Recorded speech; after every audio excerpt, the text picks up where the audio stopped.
On May 27th, the 14-year-old stuck to her usual routine. She ordered an Uber to her stepfather's house. Little did she know this day would be unlike any other when her Uber driver decided to do the unthinkable.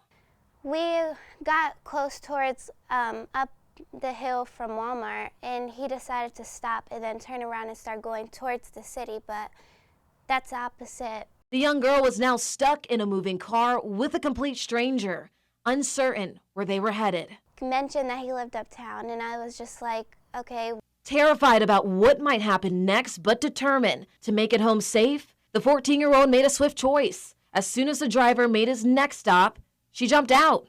When I knew I had to get out, I was kind of panicking, but at the same time, I knew I was in a serious situation, so I had to think quick and get out. She then walked all the way to her dad's house. Her family says they're just happy she made it back home safe. However, not every family is as fortunate. If you can recall, back in 2019, Samantha Josephson, a student at the University of South Carolina, was murdered after getting into the wrong Uber.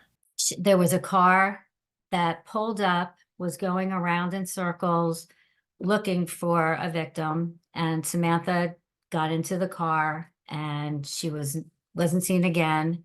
She was kidnapped and murdered. The tragedy pushed Josephson's parents to advocate for legislation to make rideshare services safer. Known as Sammy Law, or Stop, Ask, Watch, and Inform, the bill was signed by President Joe Biden January of last year. It aims to address safety requirements for passengers and drivers using ride-sharing apps, something the 14-year-old tells me her driver failed to do. If you don't do the safety features before getting into the car, then it's really too late, right?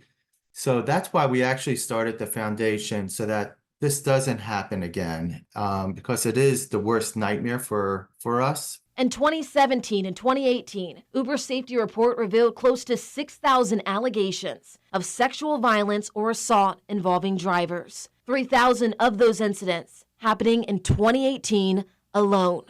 So we know that it's very bad. It's drastically changing. It's increasing. It's still happening to this day.